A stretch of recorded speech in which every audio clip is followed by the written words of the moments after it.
Biden کے 78 executive orders Trump کے ایک دستخط سے ختم۔ عہدہ سنبھالتے ہی ایگزیکٹو آرڈرز پر امریکی صدر کے دھڑا دھڑ دستخط۔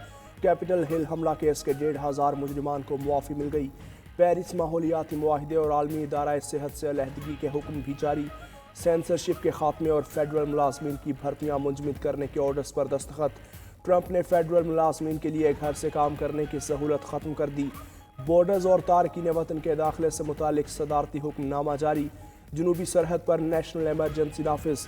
کارٹلز کو دہشت گرد تنظیم قرار دے دیا۔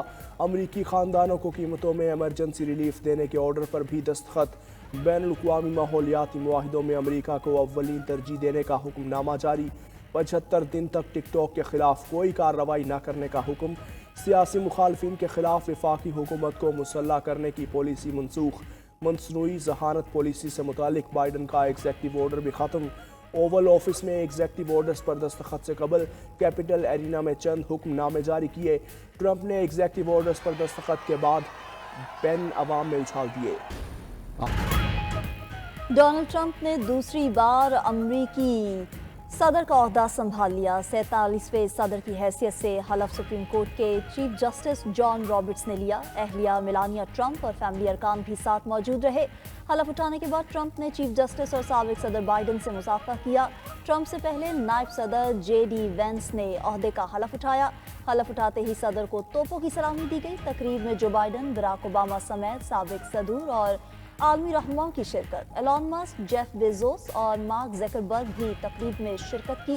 وزیر داخلہ محسن نقوی نے پاکستان کی نمائندگی کی۔ حلف برداری کی تقریب کے بعد مہمانوں کی پرتکلف کھانے سے تواسیہ۔ پہلے دن بہت سے ایگزیکٹو آرڈرز پر دستخط کرنا امریت نہیں۔ حلف برداری کے بعد کیپٹل ون ایرینا میں خطاب۔ کہا بائیڈن دور میں آف شور ڈرلنگ پر عائد پابندی کو ختم کریں گے۔ مہنگائی کو شکست دینے کے لیے ہر ممکن اقدامات کریں گے۔ ویٹرز کی ٹپس پر اب کوئی ٹیکس نہیں ہوگا۔ سول ملازمین کی تعداد کم کریں گے۔ ہمارے لیے سب سے پہلے امریکہ ہوگا۔ پاناما کینال واپس لیں گے۔ وینزویلا سے تیل خریدنا چھوڑ رہے ہیں۔ روسی صدر پیوٹن سے ملاقات کروں گا، لیکن یہ کب ہوگی نہیں جانتا۔ محکمہ انصاف کے امیگریشن آفس کو سینئر قیادت کو ہٹا دیا۔ بائیڈن کی جانب سے اپنے خاندان کے افراد کو معافی دینے پر حیرانی ہے۔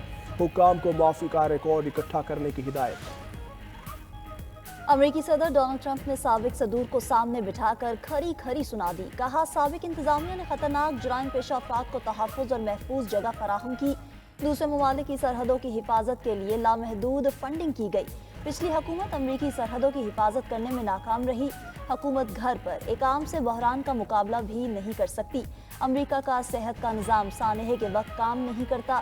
ہمارا تعلیمی نظام ایسا ہے جو بچوں کو خود پر شرم محسوس کرنا سکھاتا ہے۔ یہ سب آج سے تبدیل ہونا شروع ہو جائے گا۔ بولے ملک میں آئین اور قانون کی بالادستی لائیں گے۔ کسی کو امریکہ کا ناجائز فائدہ اٹھانے نہیں دیں گے۔ جہاں امریکی مفاد کو نقصان پہنچا وہاں امریکی فوج استعمال کریں گے۔ دشمنوں کو عبرتناک شکست دیں گے۔ مشرق وسطیٰ میں قیدی اپنے گھروں کو لوٹ رہے ہیں۔ ٹرمپ کا مریخ پر خلائی مشن اور خلائی نوردوں کو بھیجنے کا عزم۔ مزید کہا کہ امریکہ میں شدت پسندی اور کرپٹ اسٹیبلشمنٹ ہے۔ سیاسی اسٹیبلشمنٹ کا قبضہ ختم کریں گے۔ ادھر ٹرمپ کو فاشسٹ قرار دینے والے جنرل مارک ملی کی تصویر پینٹاگون کی دیوار سے۔ امریکی صدر ڈونلڈ ٹرمپ کی حلف برداری پر 92 نیوز کی نان سٹاپ کوریج۔ پل پل کی صورتحال صرف 92 نیوز کی اسکرین پر۔ نامور تجزیہ کاروں کے بلاک تبصرے سب سے بڑی ٹرانسمیشن کا حصہ۔ ریپبلکن رہنما ساجد تارڑ نے کہا کہ ٹرمپ کے خطاب سے واضح ہو گیا کہ مضبوط امریکہ ٹرمپ کی ترجیح ہے۔ عوام سے کیے وعدوں پر کوئی سمجھوتا نہیں ہوگا۔ لا اینڈ آرڈر پر بڑی تبدیلیاں آنے والی ہیں۔ 50,000 لوگ فارغ ہو سکتے ہیں۔ عالمی سطح پر بھی ٹرمپ نے ہمیشہ کنارہ کشی کی پالیسی اپنائی۔ ڈیموکریٹک رہنما آغا محمد صالح کہتے ہیں کہ ٹرمپ کے اقتدار سنبھالنے کے بعد عالمی سطح پر تعلقات میں تبدیلی نہیں آئے گی۔